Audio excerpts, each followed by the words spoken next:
Bueno, hemos iniciado la grabación de la sesión. Como siempre, vale recordar y de ahí que la misma diapositiva esté en todas las presentaciones. La dinámica es la misma. Vamos a hacer una breve presentación eh, de esta temática. Vamos a exponer en términos generales lo que compete la misma y finalmente habrá un espacio para las dudas. ¿Sí? Para las dudas que ustedes puedan tener, bien sea respecto a la actividad 8, bien sea respecto a algún concepto en especial de, de nuestra asignatura.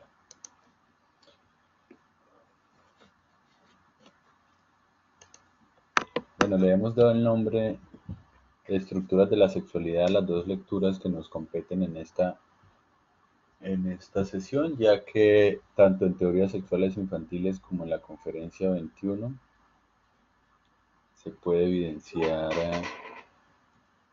que lo que se está hablando son de estructuras de la sexualidad. Esto al final podremos ver la relación que guarda con todas las temáticas anteriores y con las que vienen igualmente. El texto que nos centra acá especialmente es Teorías de la Sexualidad, ¿sí? Es Teorías de la Sexualidad Infantil, de teorías sexuales infantiles, es el principal digamos, el de apoyo, pero también muy importante la conferencia 21. Lo digo porque la conferencia 21 pues tiene varios momentos, tiene como al menos tres o cuatro grandes secciones que tematizan diferentes conceptos, mientras que en las teorías sexuales infantiles se mantiene una exposición eh, en todo el texto. Bueno, teorías sexuales infantiles. El texto se compone prácticamente de... Hay una tesis central. Recuerden que lo que se trata en los trabajos y por cuales a muchos no les fue tan bien como hubiésemos querido, es que usted pueda rastrear primero la tesis del autor y rastreando y sabiendo qué es lo que quiere decir el autor, usted pueda comprender los argumentos que utiliza el autor para la exposición de su punto de vista. ¿Sí? En el texto anterior de las perversiones, la tesis central de Freud era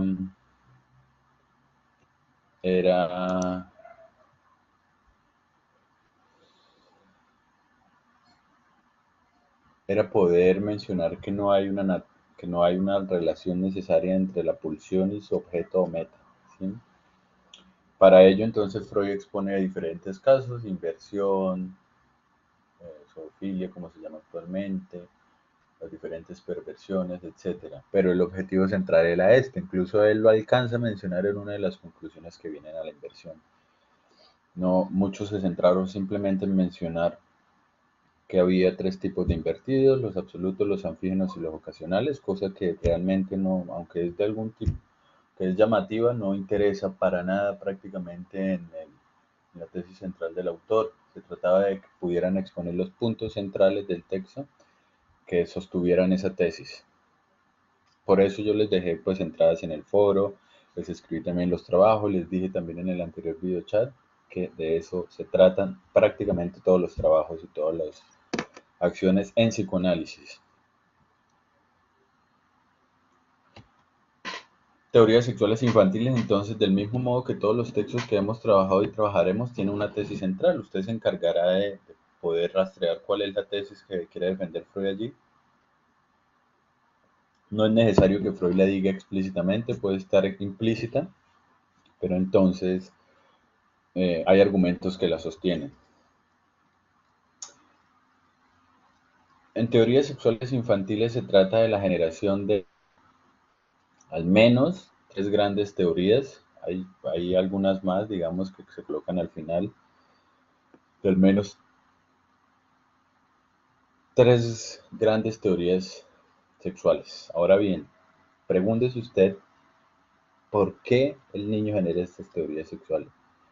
¿Cuál es el objetivo del niño al producir estas teorías? Si es simplemente una cuestión azarosa por la cual el niño produce estas teorías, o hay algo fundamental que está allí en juego? Esta sería la posibilidad de que ustedes vayan rastreando la tesis de Freud. ¿Por qué el niño hace este tipo de acciones? Y además, más allá de junto a por qué hace este tipo de acciones, por qué hace, como dice Freud en algún momento, como teorías típicas en ciertas edades, es decir, por qué en cierto momento de la vida se puede rastrear un tipo general de teoría sexual en la mayoría de niños. ¿Sí? ¿Qué es lo que está allí en juego?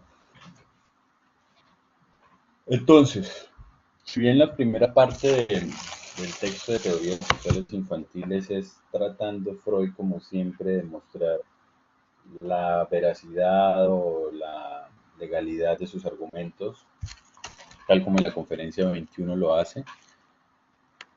Posteriormente, pues da inicio prácticamente en la página 139, ahí, o en la que tengan ustedes, ahí enseguidita de esa introducción a las teorías sexuales infantiles. ¿Sí? Lo primero que sucede es la pregunta del niño de dónde viene su hermanito. Pero esta pregunta del niño no le aparece, digamos, simplemente porque el niño sea muy despierto o muy inteligente. No se despierta simplemente no ocurre esta teoría simplemente porque el niño es o no inteligente, sino porque algo ha pasado en su vida. El niño siente que el afecto o la relación de amor y de protección que tiene con sus padres se ve puesta en peligro por la llegada de un hermano o por la presencia de otro niño, porque si hay hijos únicos también pueden pasar por este mismo proceso, simplemente porque de alguna u otra manera otro niño aparece. Pero quedémonos con el ejemplo clásico que es un hermanito llega y ese hermanito pone en riesgo el cariño que tienen los papás hacia ese niño. ¿Qué es lo que quiere entonces hacer ese niño?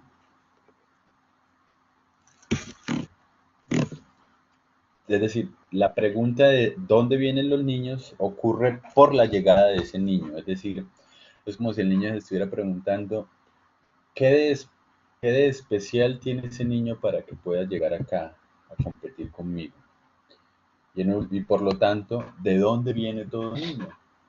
Y posteriormente se va a reflejar y se va a invertir a de dónde vengo yo. Pero aparece en primer momento por esa situación de pérdida del afecto o de la relación amorosa y protectiva que tiene con los padres.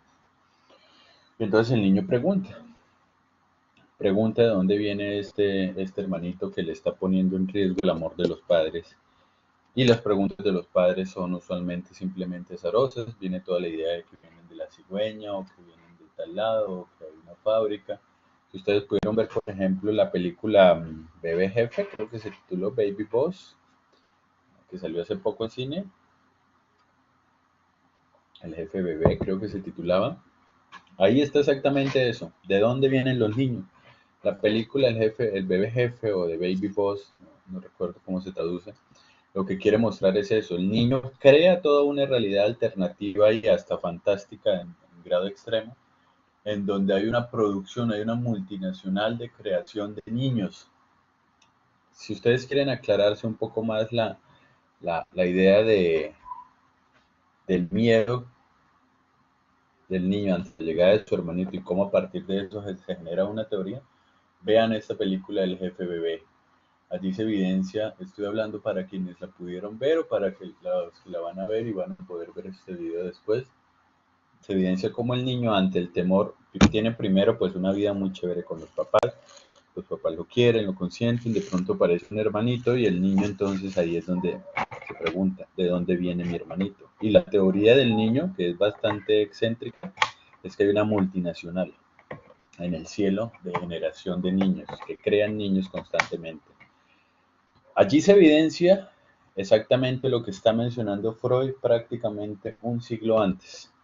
Y este texto creo que es de 1912, si no estoy mal, de 1908, mentira.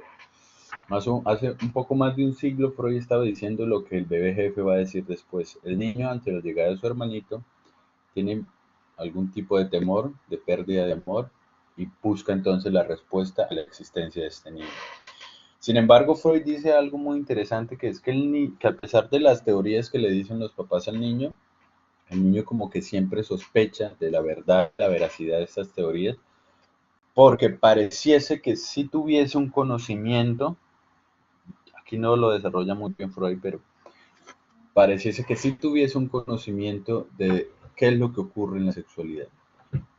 Podríamos pensar más bien, para evitar que el niño posee exactamente el conocimiento respecto a lo sexual, es que el niño sospecha de todas las teorías sexuales que le dan sus papás sobre la cigüeña, sobre la multinacional que fabrica niños, porque hay algo que le falta al niño mismo para poder comprender el problema de la sexualidad.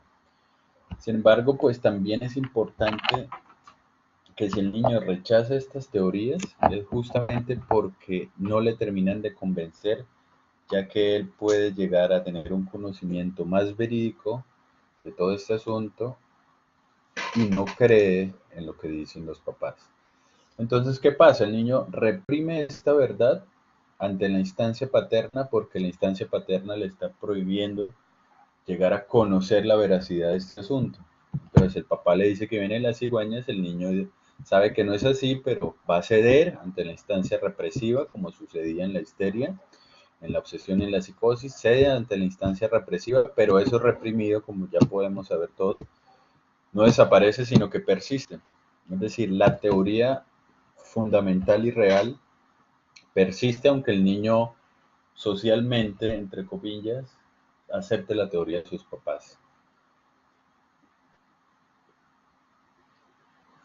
Lo que se evidencia después de eso con Freud es que la comprensión de la sexualidad del niño a partir de este proceso de represión que se da ante la llegada del hermanito y la instancia paterna que le obliga a creer en un tipo específico de teoría sexual, lo que se evidencia después de ello es que hay un conjunto de etapas sexuales o de teorías sexuales que están emparentadas y están de la mano del desarrollo del libidinal del sujeto. ¿Sí?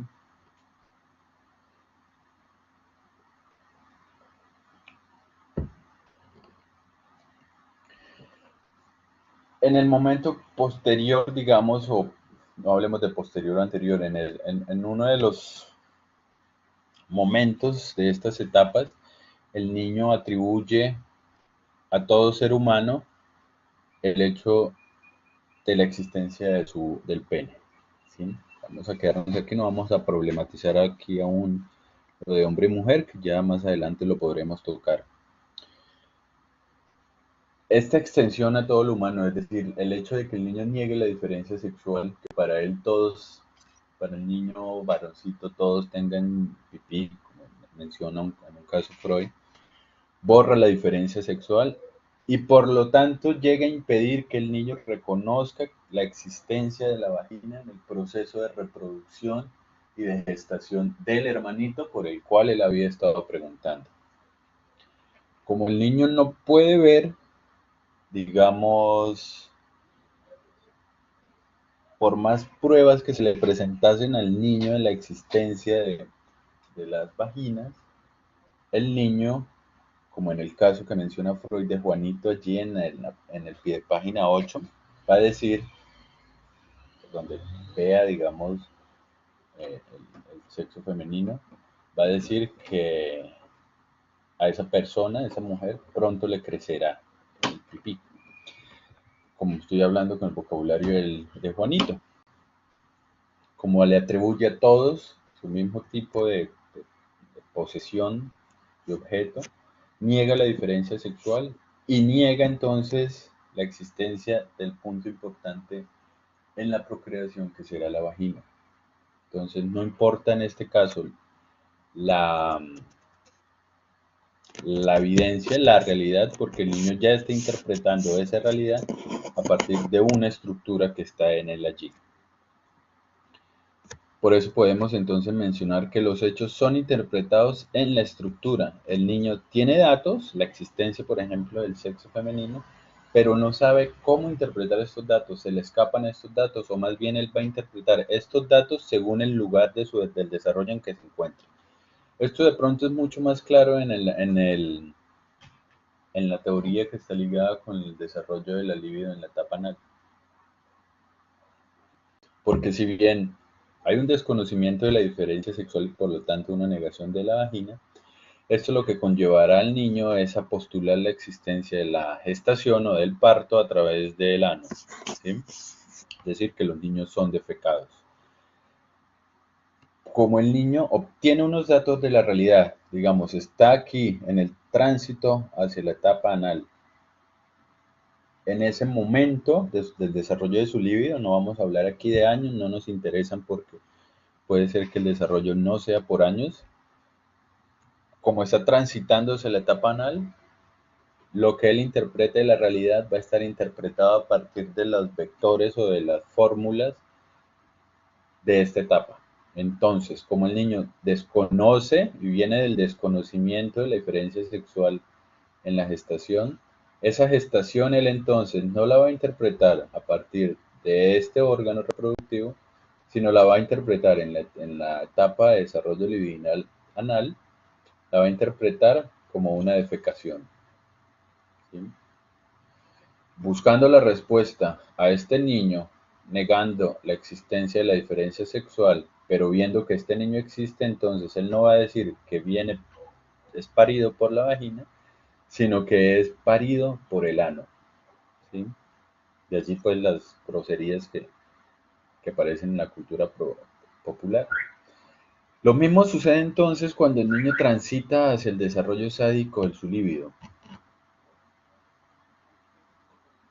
Porque en este momento incluso Freud dice allí en algún punto que es el justo lugar en donde el niño más se acercaría a tener todos los datos necesarios para interpretar la realidad del coito. Justo allí cuando el niño puede y tiene todo el material empírico para poder dar con esta pregunta, con la respuesta a esta pregunta, de dónde vienen los niños, justo allí cuando va a poderla responder, repito, en este momento de su desarrollo libidinal, el niño aún no puede llegar a la verdad que busca. ¿Cómo interpreta entonces estos datos? Estando en este momento de desarrollo libidinal, pues diciendo que lo que ocurre en la relación sexual es un acto de violencia. ¿Sí? Repito, el niño, aquí me apego a Freud, el niño prácticamente tendría todo para decir cómo es el proceso de reproducción, cómo vienen los niños. Como está en un momento de la teoría del desarrollo libidinal en su momento sádico, entonces en lugar de llegar a esta verdad, el niño interpreta esto a partir de la estructura en la cual se encuentra. Entonces interpretará estos datos no a partir de la realidad, digamos que reconocemos los demás, sino lo interpreta como una acción de violencia. Vuelve entonces a caer el niño aquello que está buscando. Siempre que entonces el niño va a buscar, aún por más datos que tenga, él está atado a una estructura y esta estructura parece siempre permitir que se le escape aquello hacia lo cual está apuntando desde un inicio. Finalmente, incluso Freud, en las dos páginas finales, llega a mencionar que aun si el niño tiene esto presente, si en algún momento puede tener la realidad del órgano sexual femenino presente, y empieza entonces de nuevo su búsqueda por la realidad del niño, en este caso pues de su hermanito, el niño entonces ahora se ubicará en algo entonces que ahora de nuevo se le escapa, ya no será esto, ya no será la diferencia sexual tampoco, sino que ahora lo que se le escapará es la función en la reproducción del semen masculino. Incluso pensará que el padre orina dentro de la madre. Es exactamente lo mismo que ha pasado en todas las etapas anteriores. El niño no posee la estructura aún, está, digamos, dentro del desarrollo genital y se le sigue escapando todo. Aún si sabe esto, aún si sabe esto, aún si sabe esto, o esto otro. desconoce entonces ahora nuevamente el papel del semen y pensará que se está orinando el padre dentro de la madre. Y así podría suceder un montón de cosas más, que si llega a reconocer la existencia del semen, podemos pensar con nosotros, habría algo más que ahora se le escapa al niño.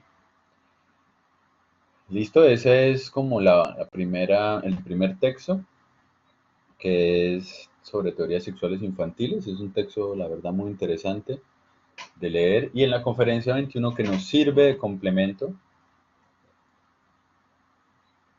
podrán entonces ustedes encontrar un elemento tematizado más en extenso que en los otros momentos, que es el Edipo. Entonces, lo que tenemos en principio en el texto, en este texto de Freud son varios como momentos del texto. El primero es una búsqueda de qué es la perversión una vez más, tal como lo habíamos tocado en la clase pasada. Es bueno entonces que refuercen el conocimiento que pudieron adquirir en la actividad pasada a partir de este texto. Después Freud transita y quiere ver si hay una relación entre perversión y sexualidad infantil, entonces empieza a discutir por qué sí, por qué no, a qué se refiere todo esto.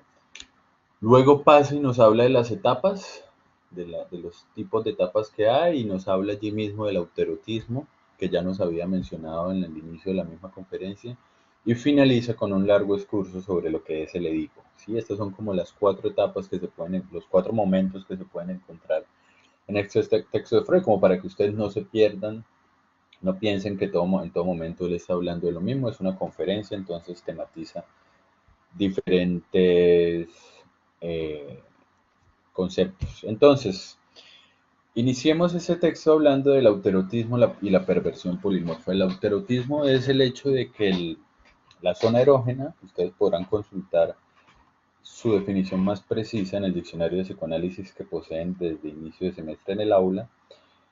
El autoerotismo es que la zona erógena no necesita más objeto que sí misma. Es decir, que la boca no necesita nada más sino ser boca ella misma. Si ya no necesita el seno para chupar, sino ahora va a ser el dedo, porque lo que interesa es chupar solamente. Entonces el niño pasa del seno al dedo. En el autoerotismo no se encuentra ningún objeto que comande. Es decir, lo que se dice es que la etapa genital lo que permite es que todos los impulsos o las pulsiones sexuales que están como desordenadas se ordenen y lo genital quede como el foco hacia el cual todas tienden, ¿sí? Hacia la satisfacción genital. En el autoerotismo esto no se encuentra, digamos, las pulsiones parciales como el ver, como veíamos en la actividad pasada, el ver, el tocar, el ser tocado, el golpear o el ser golpeado están sueltas, no hay nada que las mantenga unidas, digámoslo así. Entonces este autoerotismo no tiene algo que lo comande, pero tampoco tiene objetos específicos.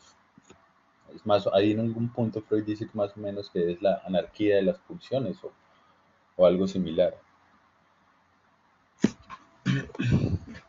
En la perversión tenemos que, es decir, perversión, como entendíamos la vez pasada, se puede llamar, no se puede, viene a partir de que las fases previas a la meta del coito, a la reproducción, se independicen y una de ellas venga a comandar toda la sexualidad, es decir, que en el adulto ya, en lugar digamos, de tener una relación sexual en lo que podríamos llamar normal, su relación sexual consiste en ser golpeado y allí finaliza, es decir, allí hay una pulsión parcial, como veíamos en la actividad anterior, ser golpeado, que comanda y toma todo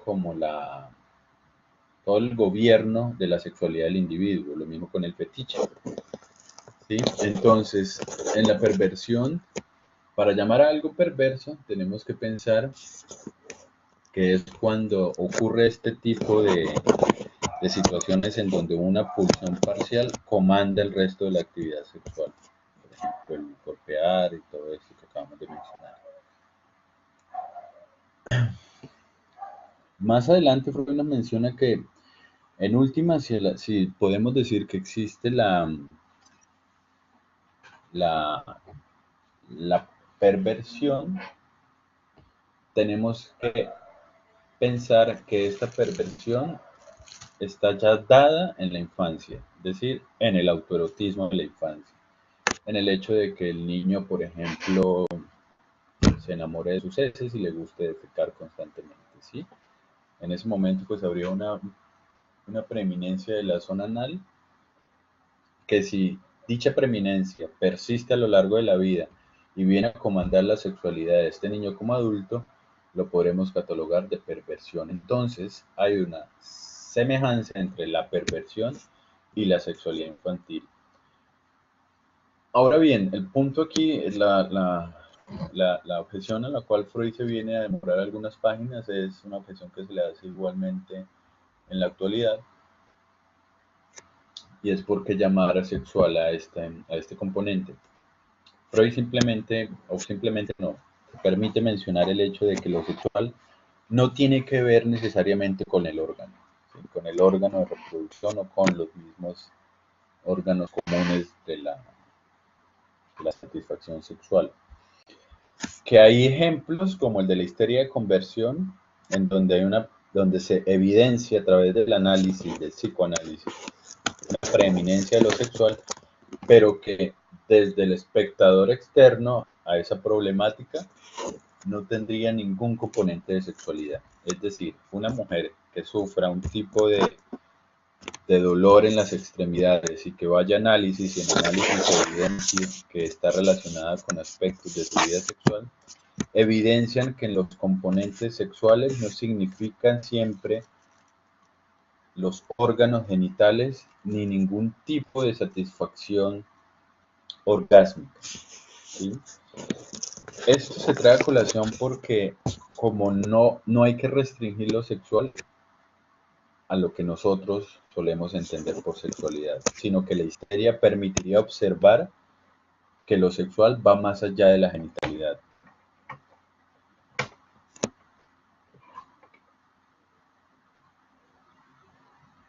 Y bueno, pues ahí hay otro conjunto de discusiones que ustedes podrán profundizar un poco más. Una de las más importantes es cuando Freud habla de unas semillitas. Dice, supongamos el ejemplo de unos árboles, de los dicotiledóneas, el manzano y otro que no recuerdo ahorita. Y dice, supongamos que no podamos nunca conocer la semilla, que simplemente tengamos el árbol. Pues lo que se hace en el estudio es retrotraer el desarrollo del árbol y suponer que todo lo que el árbol es ya grande estaba contenido en potencia en la semillita. No que era lo mismo, no que en la semillita ya estaban las hojas del manzano ni la manzana misma, sino que estaban allí todos los componentes que con el desarrollo iban a desarrollar ese tipo de árbol que se presenta. Este ejemplo, esta analogía la utiliza Freud para decir que esto es lo que ocurriría con la sexualidad, que no hay un punto en el desarrollo humano en donde se puede hablar de que ocurre la, que aparece en existencia la sexualidad, sino que en la niñez está como en el árbol y la semilla, están todos los componentes que posteriormente van a determinar o van a conformar cierta estructura en determinado individuo. Pasado esto, entonces, este momento de su texto, Freud nos habla del periodo, de los diferentes periodos que hay en el desarrollo de la sexualidad. Hay un periodo de latencia que está relacionado, este periodo de latencia es lo que se llama la amnesia infantil, que todo lo que ocurre antes de este periodo de latencia es simplemente reprimido o olvidado por el sujeto. Olvidado no significa que desaparezca, ¿no? Y que antes de este periodo se encuentran las llamadas etapas pregenitales, es decir, estas etapas son organizaciones provisionales de la libido. A lo que esto se refiere es que la libido no está necesariamente ya organizada desde siempre, como mencionábamos en la actividad anterior, no está ya organizada eh, desde el nacimiento o antes, sino que sufre procesos de conformación. En las etapas pregenitales, en las que son previas al periodo de latencia, estas organizaciones de la libido van a ser lo que usualmente se conoce como las etapas. Entonces, la etapa oral, la anal y la sádica. Recuerden además muy bien y ténganlo muy presente porque yo sé que la mayoría utiliza mucho lo de las etapas, espero que lo sepan utilizar de la manera apropiada. Freud en un punto de este texto dice que las etapas son más bien una construcción del análisis. No se puede observar, no nos podemos colocar, tener acceso a la posición subjetiva en la infancia. No podemos conocer realmente este desarrollo por etapas, sino que son construcciones del análisis, casi que ficciones procedimentales. Entonces, tengan eso muy presente. Lo que nos evidencia la teoría de las etapas, el periodo de latencia, es que la sexualidad, o más bien la libido, como ya Freud la está llamando desde 1905 de manera vehemente en los 3 ensayos de teoría sexual, la libido no aparece ya de una vez formada, sino que tiene un proceso, es histórica, se forma poco a poco. Al final, ahorita vamos a retomar esto, pero podemos avanzar que esto nos conecta con la teoría de la inversión y de las desviaciones de objeto y meta que teníamos en la actividad anterior, ya que aquí podremos ver que es justamente el proceso histórico que sufre el sujeto, es decir, de su propia historia, el que va a permitir que se formen ciertas especificidades en cuanto a sus relaciones sexuales, es decir, que, por ejemplo, no sea heterosexual, sino que sea homosexual. Es un proceso, ¿no? Pero en este proceso, aquí Freud está discutiendo prácticamente con la teoría de la genitalidad como el culmen del desarrollo sexual, cosa que parece que para Freud no es tan así como podríamos creer. Finaliza entonces Freud hablando de que en estas etapas genitales que darían paso a la preeminencia de la organización genital, y a partir de la cual todas las pulsiones autoeróticas simplemente se organizan y están en función del acto de la reproducción. Pero antes de llegar a ese momento, se pasa por una elección provisional de objeto en la madre. Es decir, en las etapas pregenitales, tengamos presente que esta idea de lo pregenital está relacionado con las ideas de las teorías sexuales, es decir, en estas etapas, en estos momentos, si todo está apuntando, como aparecen las flechitas, hacia la presencia del objeto de deseo que se constituye en la etapa genital, si todo apunta hacia ello, ello no indica que en estas etapas previas a esa etapa genital no haya ya una forma de objeto determinado que dé orden a las diferentes pulsiones. Esto ocurre en la madre, ¿sí? El niño tiene una elección previa de objeto en la madre en las etapas pregenitales, pero la tiene de manera diferente a como la va a revivir posteriormente en la adolescencia. Si el niño se refugia o escoge a la madre como su objeto de amor o de deseo, es porque en ella se conjugan dos cabezas, digámoslo así, la cabeza que le cuida y la cabeza que le ama. Y entonces la persona que me cuida es a la persona a la que yo voy a amar. Esto usualmente tiene lugar, ¿no? El hombre, por ejemplo, busca a una persona que le cuide de la misma forma que le ha cuidado su madre. O también en una versión negativa busca huir de esa misma madre. Entonces hay una elección provisional de objeto en la infancia, una elección provisional de la madre en la infancia, desprovisional porque aquí todavía no se da la primacía de lo genital, y esta elección provisional de la madre que se evidencia, por ejemplo, en la llegada del hermanito, en la envidia que le tengo al hermanito que va llegando, esa envidia a ese hermanito que llega, es evidencia de que ahí está en juego el amor de la madre.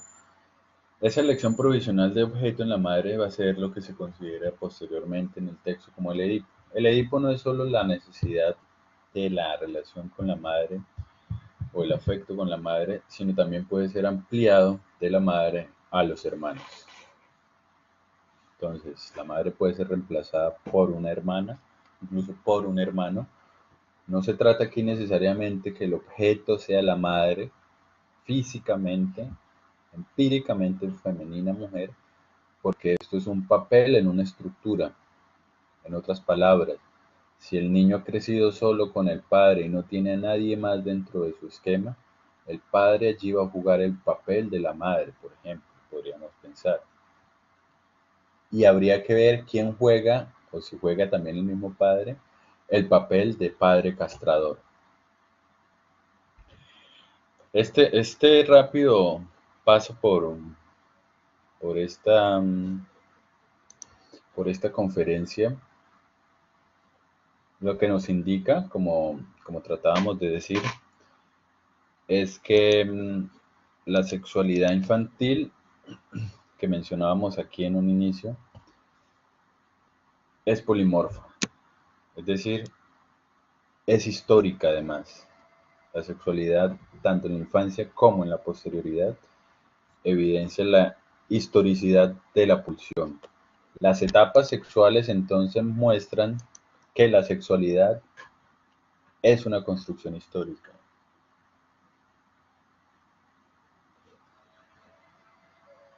Pues esto lo digo como para que lo tengan presente para el trabajo. Finalmente, en esta diapositiva, podemos preguntarnos cómo vamos y hacia dónde vamos. Tenemos un primer momento que es el de la histeria, la obsesión, la psicosis y las fobias. En estas lo que pudimos encontrar es que hay algo latente en los síntomas, que algo, por ejemplo, en histeria de conversión, cuando la mujer se le duermen las piernas y que no tiene ningún daño neuronal ni físico, lo que se evidencia es que hay algo de orden sexual en este tipo de enfermedad o de problemas. Pero este tipo de enfermedad de problemas evidencia que la sexualidad en el sujeto ocurre de acuerdo a cómo el sujeto traduce ciertos elementos del mundo a su propia vivencia.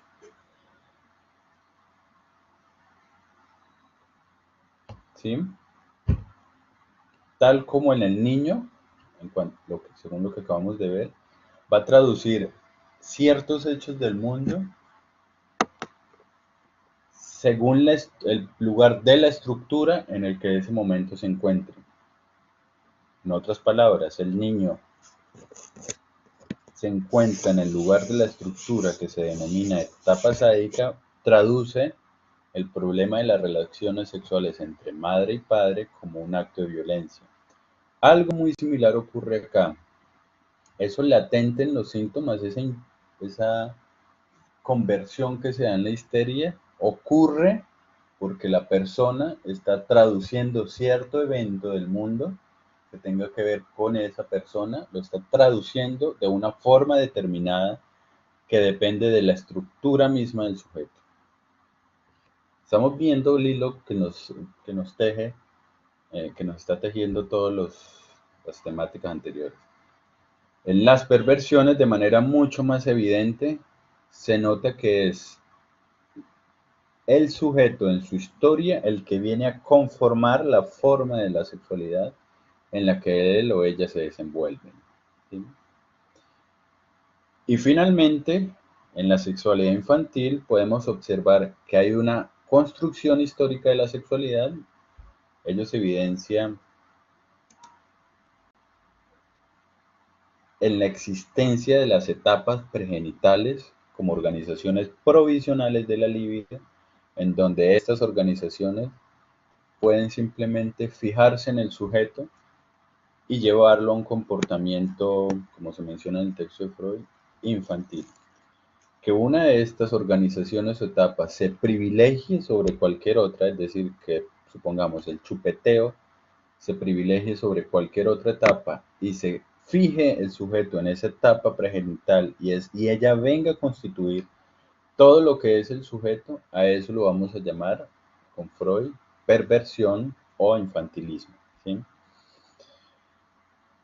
Eso lo que evidencia entonces es que hay una construcción histórica de la sexualidad, según el desarrollo del sujeto mismo, es como aparece su sexualidad, por lo tanto no hay sexualidad humana, es decir, no hay una sexualidad que pertenezca a todos los hombres, sino que cada hombre construye la forma específica de afrontar el problema de la sexualidad, de la misma forma que cada niño construye la forma específica de lidiar con el problema de la relación sexual, de la diferencia sexual o de la existencia de su hermanito.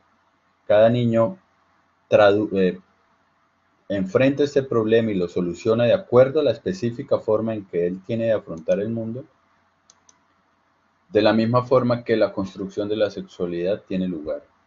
Ello lo que muestra entonces, y ahí es importante, esa sería una de las conclusiones de la conferencia 21, es que en el sujeto hay unas estructuras de la conferencia 21, pero también de teoría sexual infantil. El sujeto posee unas estructuras y estas estructuras, como organizaciones provisionales de la libido, son las que permiten el movimiento del sujeto. En la siguiente actividad podremos encontrar algo muy similar, pero ya veremos que esto que ocurre aquí en estos tres momentos va a determinar el carácter de las personas. Ya no va a determinar solo la forma de la sexualidad, no va a determinar los síntomas, no va a determinar el tipo de sexualidad en el que se inscribe el sujeto, sino va a determinar el carácter mismo de las personas. Esto nos irá apuntando a alguna incógnita que trataremos de solucionar más adelante. Bueno, finalizamos esta exposición. Recuerden que el trabajo es de máximo 2 páginas. No voy a leer trabajos que tengan más de 2 páginas. Si el trabajo es de más de 2 páginas, pues lo que venga después de las 2 páginas no será tenido en cuenta. Es decir, 2 páginas sin contar portada y todo esto, 2 páginas de contenido. Recuerde que puede utilizar interlineado sencillo o 1.5 y que es imperativo que entregue este trabajo en formato PDF. Repito, si usted llega a desarrollar sus ideas en 3 páginas, la tercera página no será tenida en cuenta. Esto se indica para que usted pueda llegar a ser conciso y pueda constatar si maneja o no los conceptos apropiados para el uso de los mismos en la práctica posterior de su profesión. 2 páginas entonces con las especificidades anotadas, con los objetivos anotados, resolviendo los objetivos que se proponen para que usted pueda asimilar el conocimiento que le será útil en el futuro. De nuevo, pues lo del plagio todavía tiene lugar. Yo no repito más esta problemática. Ya sabemos a lo que nos vamos a tener de ahora en adelante. Tengan muy presente la forma de escribir. Están escribiendo en algunos momentos de forma tal que el lector no va a poder entender lo que ustedes quieren compartir. Y tengan en cuestión lo que se le solicita, pero además las tesis del autor. Sabiendo usted lo que dice el autor, usted puede prácticamente resumir esto en un párrafo o en 2 párrafos simplemente. Por ejemplo, ¿sí? Entonces, ¿por qué, por ejemplo, Freud,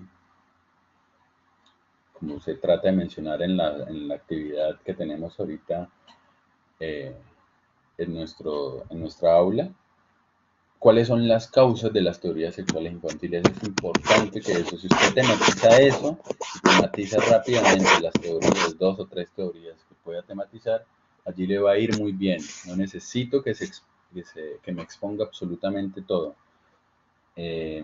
Finalizamos la sesión del día de hoy, por lo menos esta parte. Yo de todas maneras les puedo ir dejando más.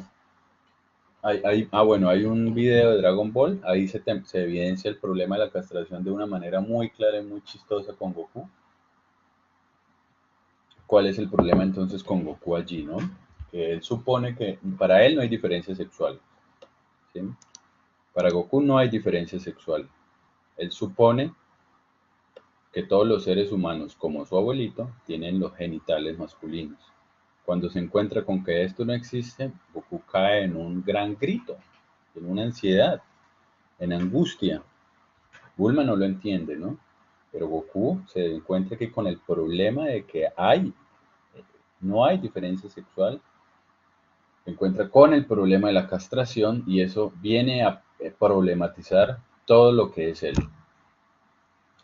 Recuerden que se dejan siempre algunos videos, voy a dejar uno sobre el Edipo eh, mañana o el jueves, para que ustedes puedan aclarar un poco más esta temática que Freud afronta en sus guías. Entonces, por favor, cualquier duda que tengan ahorita, entonces pueden alzar la mano y yo les doy el micrófono o escriben por el chat.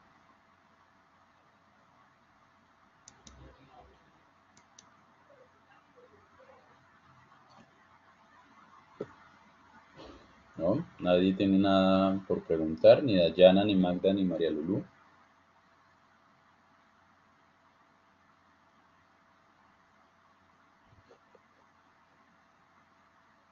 Bueno, si no hay mayor pregunta, creo que podríamos entonces finalizar la sesión de hoy. Recuerden, el trabajo es importante que identifique las tesis del autor, que exponga las teorías que construyen los niños, pero principalmente las causas de las mismas, como hemos tratado de decir acá, porque los niños construyen teorías sexuales. Esto con respecto a teorías sexuales infantiles. Y en la conferencia 21 es importante que nos indique cuál es el papel de las diferentes etapas sexuales en la existencia de la sexualidad infantil, es decir, el problema aquí de la estructura. ¿Qué nos está diciendo aquí? Las etapas sexuales respecto a la estructura sexual o a la sexualidad en cuanto a un componente histórico. ¿Sí? Las etapas nos muestran que la sexualidad es histórica por ciertos asuntos, entonces es importante que ahí prácticamente ahí les estoy dando como las pautas generales para la presentación del ensayo, que no debe superar las 2 páginas, repito esto, sin cortar la portada. Entonces, yo cualquier otra cosa quedo pendiente para lo que quieran aclarar y agradezco entonces su presencia. Muchas gracias y recuerden participar en la semana Uniminuto para que todos podamos constituir una comunidad mucho más amena para cada uno de nosotros. Gracias y hasta luego.